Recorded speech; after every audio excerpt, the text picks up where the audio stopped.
Hello student. जैसा कि आप सभी जानते हैं कि हमारी क्लासें अचानक 15 मार्च से बंद करनी पड़ी, जिसकी वजह से हमारा कुछ कोर्स पेंडिंग रह गया। तो आपको टेंशन लेने की कोई ज़रूरत नहीं है। आपका कोर्स हम ऑनलाइन क्लासेस के माध्यम से पूरा कराएंगे आपको। तो आपकी दो प्रश्नावलियाँ पेंडिंग रह गई थी, प्रश्नावली 13 और 14। तो क्रम बाय डे बाई डेज हम आपकी इन प्रश्नावलियों का अध्ययन करवाएंगे। जो छोटी प्रश्नावली होगी वो एक दिन में कवर हो जाएगी, और जो बड़ी प्रश्नावली होगी वो 2 दिन में आपकी कवर हो जाएगी, टॉपिक टू टॉपिक। तो आज हम आपकी प्रश्नावली 13 से शुरुआत कर रहे हैं। वैसे मैं इसका पॉइंट कुछ करा चुका हूँ, लेकिन इसके बाद का मैटर आप इसमें से देखें, और कोई भी यदि आपको क्यूरी हो तो आप मुझे सेंड कर सकते हैं। तो मैं प्रश्नावली 13 यहाँ से शुरुआत कर रहा हूँ। तो ध्यान से देखिएगा सभी जने, और इसका आप स्क्रीनशॉट ले लेना, जिससे आपको इसको बाद में पढ़ने में भी मदद मिले।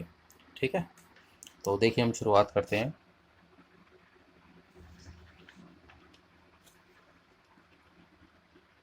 प्रश्नावली 13, जिसका नाम है प्रकीर्णन के माप। तो सबसे पहले हम प्रकीर्णन की बात करते हैं। प्रकीर्णन क्या होता है, प्रकीर्णन क्या होता है, बिखराव क्या होता है, इसके बारे में आप देखिए। मैंने कोशिश करी है थ्योरी को भी ढंग से पढ़ाने की, लेकिन यदि फिर भी कोई कमी रह जाए तो आप उसको बुक में से देख लेना, और सारी थ्योरी आपकी यहाँ से क्लियर हो जाएगी। प्रकीर्णन या बिखराव क्या होता है, किसी श्रेणी के पदों का केंद्रीय प्रवृत्ति के मापों में बिखराव प्रकीर्णन या विक्षेपण कहलाता है। जो कोई भी हमारी श्रेणी है, उस श्रेणी के पदों का जो केंद्रीय प्रवृत्ति के मापों में जो बिखराव होता है वो प्रकीर्णन या विक्षेपण कहलाता है। ठीक है, जैसे हमारे आंकड़े होते हैं ना, मैंने आपको क्लास में भी बता रखा है। जैसे कोई क्रिकेट का खिलाड़ी होता है, वो अलग अलग पारियों में अलग अलग रन बनाता है, तो उसके रनों में किस प्रकार से बिखराव होता है, इसके बारे में हम हमारी क्लास में चर्चा कर चुके हैं। ठीक है, तो देखिए इसके बाद आती है आपकी इसकी प्रमुख माप। इसकी प्रमुख मापें क्या क्या होती हैं। तो सबसे पहले होती है आपकी परास, परास गुणांक, अंतर चतुर्थक परास, दशमक परास, शतमक परास, और आगे नेक्स्ट में आपका चतुर्थक विचलन। सबसे पहले अपन परास के बारे में पढ़ते हैं। परास क्या होता है, परास होता है आपका उच्चतम मान माइनस निम्नतम मान। ठीक है ना, highest limit minus lower limit. परास गुणांक क्या होता है, H minus L upon H plus L. H यानी हाईएस्ट लिमिट, एल यानी लोएस्ट लिमिट।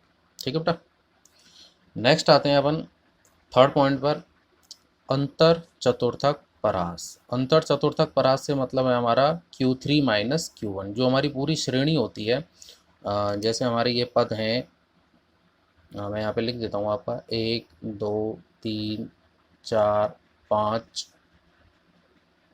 6 7 8। अब इस पूरी श्रेणी को हम 4 भागों में डिवाइड करते हैं। कैसे, इस प्रकार से। ये हमारी पूरी श्रेणी 4 भागों में डिवाइड हो गई। ठीक है ना, तो इस प्रकार से डिवाइड होने पर ये हमारी श्रेणी होती है। यहाँ तक का पार्ट कहलाता है Q1, Q2, Q3 और Q4। पूरी श्रेणी 4 क्वार्टरों में, 4 भागों में यहाँ पे आपकी डिवाइड हो जाती है। ठीक है, तो अंतर चतुर्थक परास हो गया आपका Q3 माइनस Q1। Q1 क्या होता है, Q1 होता है आपका L प्लस एन बटे 4 minus F upon small f into H. Q3 होता है आपका L plus 3n upon 4 minus capital F upon small f into h. ठीक है, आगे देखिए L। L यहाँ पर कहलाता है चतुर्थक वर्ग की निम्न सीमा। H आपका वर्ग अंतराल। F चतुर्थक वर्ग के पूर्व वर्ग की संचयी बारंबारता। जो हमारा चतुर्थक वर्ग है, उस वर्ग में जो हमारी संचयी बारंबारता जिसमें हम लेते हैं, जो हमारी आती है संचयी बारंबारता, उससे ठीक पहली संचयी बारंबारता आपकी कैपिटल एफ से होगी। कई बुकों में इसको सी एफ से भी लिख रखा है, कई सूत्र, कई टीचर्स इसको सी एफ ही लिखते हैं। वो आपके चतुर्थक वर्ग से ठीक पहले की संचयी बारंबारता होती है।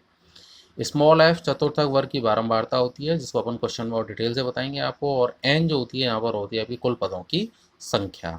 कुल पदों की संख्या में जैसे कई बार बारंबारता होती है, उन बारंबारता वाले पदों का जब हम टोटल कर लेते हैं तो वो आपका कैपिटल एन से भी व्यक्त किया जाता है।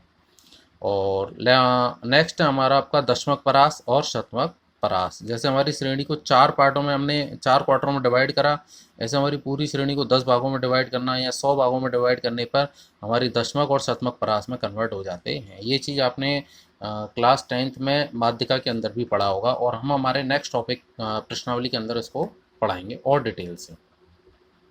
तो देखिए दशमक परास होती है आपकी D9 माइनस D1, ठीक है। D1 L plus n upon 10 minus capital F upon small f into h, और D9 होगा आपका L plus 9n upon 10 minus capital F upon small f into h, ठीक है। ये हमारे इसमें सूत्र हैं। नेक्स्ट चलते हैं अपन शतमक परास की ओर।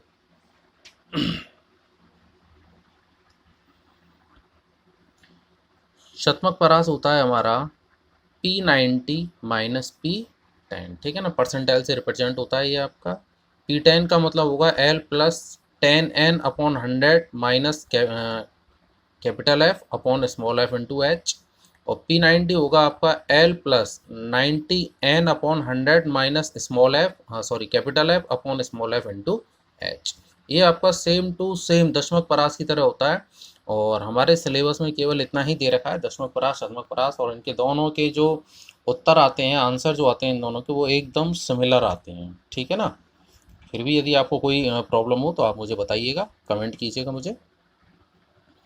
आगे देखिए चतुर्थक विचलन। चतुर्थक विचलन होता है आपका, ये वो वाला चतुर्थक परास नहीं है, यहाँ पर हमने अंतर चतुर्थक परास पढ़ा है, और यहाँ पर आपका ये चतुर्थक विचलन है, ठीक है ना। उससे थोड़ा सा अलग हटके है, लेकिन है दोनों में थोड़ी सी सिमिलरिटी है कि अंतर चतुर्थक परास का आधा। अंतर चतुर्थक परास क्या था हमारा? अंतर चतुर्थक परास था हमारा Q3 माइनस Q1 ओनली, और जब उसका आधा हो जाता है तो वो हो जाता है आपका वो हो जाता है आपका चतुर्थक विचलन, ठीक है ना। इसको मैंने शॉर्ट फॉर्म में लिखा है चा विचलन।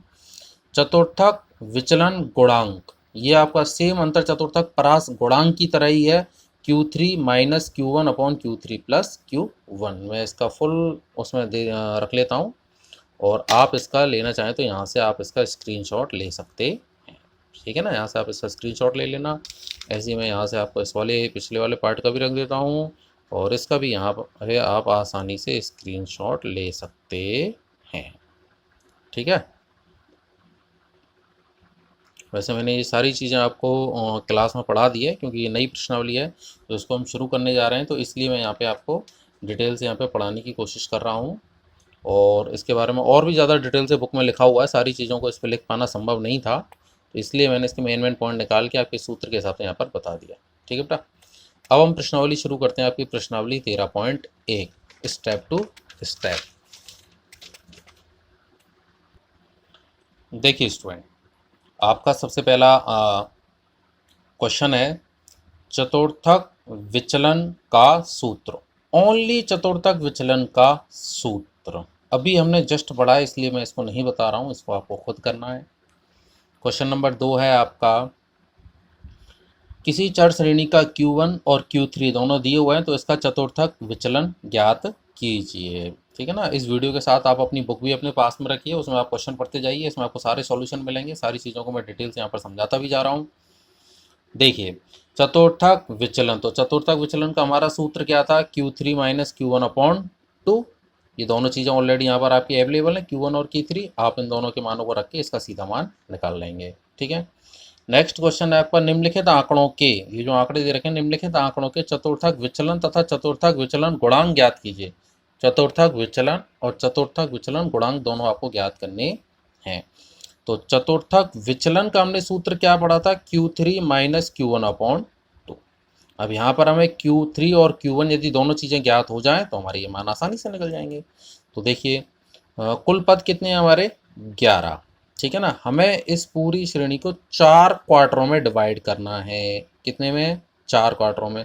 तो पहला क्वार्टर होगा आपका Q1 होगा 11 प्लस 1 अपॉन 4, ठीक है ना।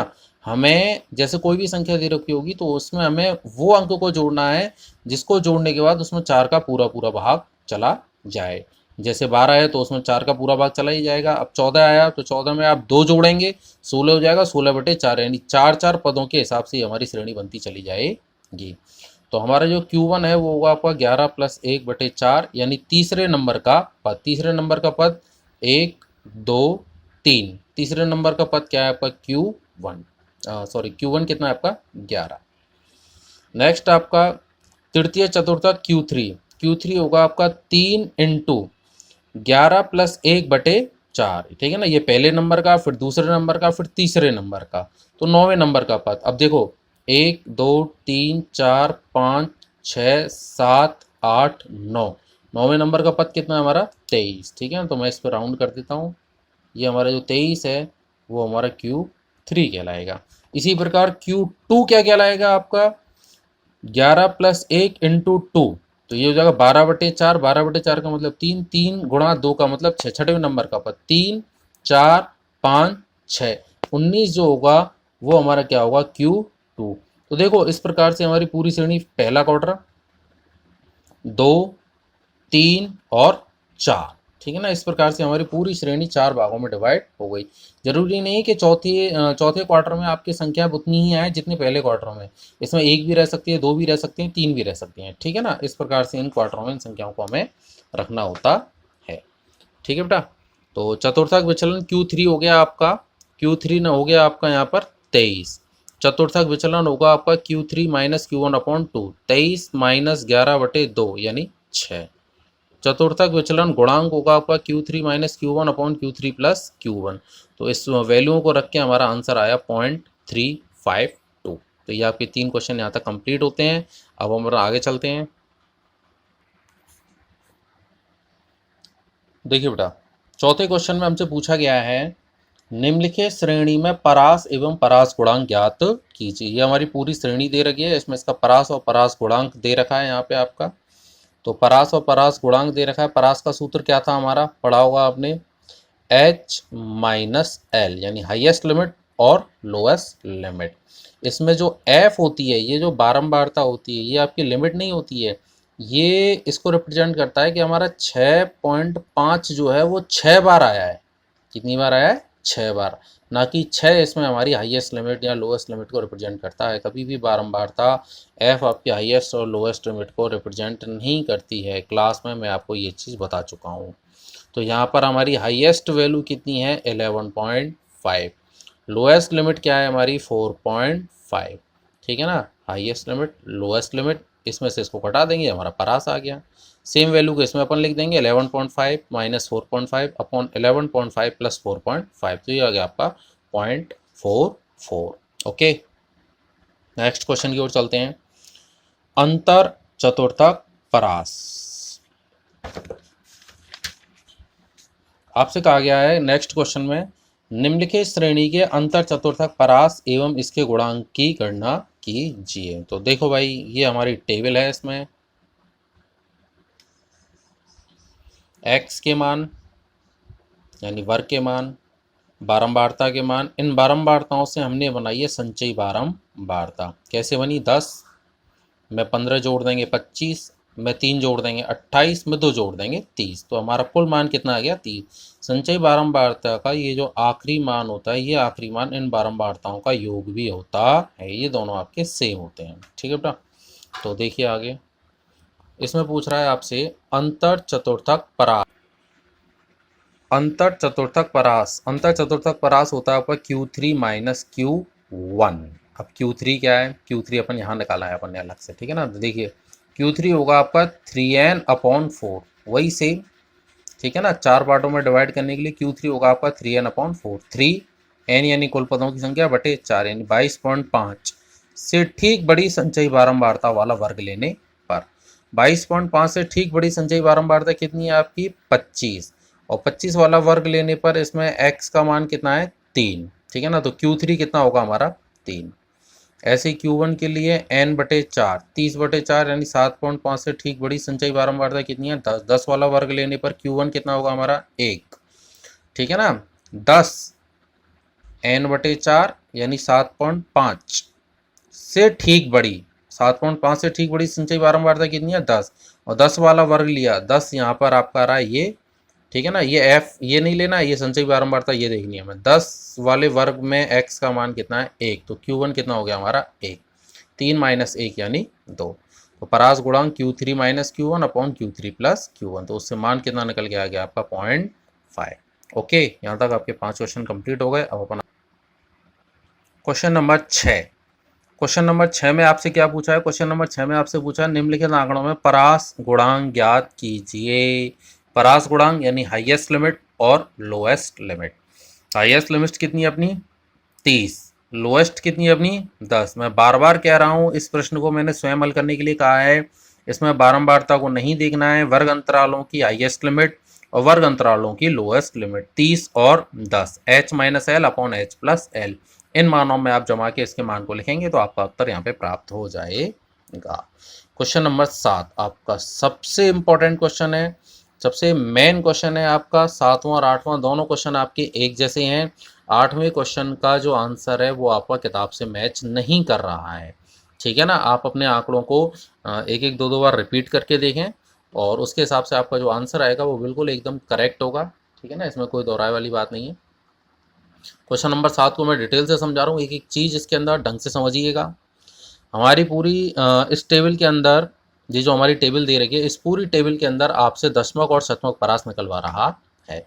तो इसके वर्ग अंतराल को हमने जमाया, उसके बाद हमने बारंबारताओं को जमाया, ठीक है ना। बारंबारताओं से दशमलव और शतमलव परास के लिए भी अपन क्या निकालते हैं, संचयी बारंबारता। तो यहाँ पर आपकी अपन ने संचयी बारंबारता को लिखा है। संचयी बारंबारता दोबारा रिपीट कर रहा हूँ, देखिए 3, 3 में 9 जोड़ा 12, 12 में 8 जोड़ा 20, 20 में 5 जोड़ा 25, में 7 जोड़ा 32, में 5 जोड़ा 37, में 7 जोड़ा 44, में 6 जोड़ा 50, इनका टोटल भी आपका कितना आएगा 50, ठीक है ना। तो n का जो मान है वो भी कितना रहेगा आपका 50, ठीक है। ओके, आगे बढ़ते हैं अपन।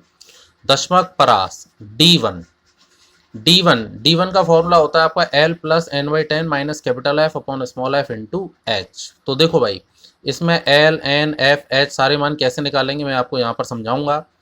n/10, n का मतलब 50/10 यानी 5, और 5 से ठीक बड़ी संचयी बारंबारता वाला वर्ग ये कितना है आपका 12, ये वाला अपन पूरे वर्ग को लेंगे, ठीक है ना। अब ध्यान देना जो मैं कहूँगा इस बात पे, इस वाले वर्ग में L का मान कितना है 10, इस L का मान 10, n/10 ये हमारा n/10 ऑलरेडी है यहाँ पर 50/10, तो 50/10 माइनस, अब ये चाहिए आपको कैपिटल F, दोबारा वर्ग की ओर चलते हैं।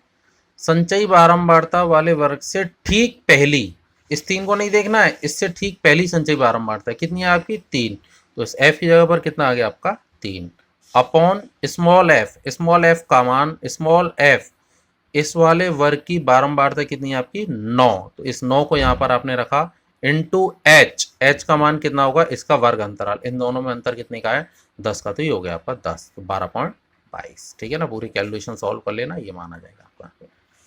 इधर देखिए आपका D9 के लिए, D9 भी आपका 9n/10 यानी 45, 9 गुणा 50/10 यानी 45 से ठीक बड़ी संचयी बारंबारता वाला वर्ग। तो D9 L plus 9n/10 minus capital F upon small f into H. तो आप आइए इधर देखिए, इसलिए मैंने सेकंड पेज पर नहीं करा, इसके बगल में करा, थोड़ा सा आपको यहीं के यहीं दिखे। तो 45 से ठीक बड़ी संचयी बारंबारता कितनी आपकी 50, ठीक है ना। 50 में आपकी L का मान कितना है इसमें 70, ठीक है। 9n/10 का मान कितना है इसमें आपका 45, यहाँ से ऑलरेडी आपका निकल चुका है 45, माइनस कैपिटल F, इससे ठीक पहली कितनी आपकी 44 आ गई इसके अंदर। F का मान कितना है इसके अंदर 6, वो भी आ गया यहाँ पे। H का मान कितना है आपका 10, तो हल करने पर कितना आया मान 71.667। दशमलव परास में D9 में से D1 को घटा दिया जाता है, ये मान आपका आ जाएगा। सेम टू सेम शतमक परास में कोई अंतर नहीं है, केवल इसमें 90n हो गया। अब देखो जैसे 0 से ये 0 घट जाएगा तो 9n/10 ही रह जाएगा, और 9n/10 के हिसाब से ये पूरा मान इसकी तरह ही निकलेगा। सेम टू सेम प्रोसेस है आपका इसका भी, L plus 90n/100 minus capital F upon small f into H. सारे मान सेम आ रहे हैं, ऊपर देखिए आप, जो भी मान आपके ऊपर है वही मान आपके नीचे भी हैं। मैं आपको बता भी चुका हूँ जब इसका सूत्र क्या बता रहा था कि इनके सारे मान एक जैसे होते हैं। इन सारी वैल्यू को इसके अंदर रखा, इसका मान निकला 71.667। जब हम P10 की तरफ चले तो P10 आपका D1 की तरह सेम प्रोसेस, जो आपका D1 का मान निकल के आएगा वही सारे मान इसके अंदर रखे जाएंगे और वही सेम मान निकलेगा। तो शतमक परास बनेगी आपकी 71.667 माइनस 12.22 बराबर 59.445। ये एक्चुअली तब कारगर होती है जब हमारे आंकड़े हजारों में होते हैं, तब दशमलव के लिए कुछ और निकलता है, शतमलव के लिए कुछ और निकलता है। ओके स्टूडेंट, यदि आपको कोई भी प्रॉब्लम हो तो आप कमेंट करके मुझे बता सकते हैं, आपका सॉल्यूशन किया जाएगा। हम कल फिर मिलेंगे आपकी नई क्लास में 13.2 प्रश्नावली के साथ। वो थोड़ी प्रश्नावली बड़ी है, हो सकता है 2 दिन या 3 दिन का टाइम लें, लेकिन आप कंटिन्यू अपनी पढ़ाई रखें। Okay student, good bye.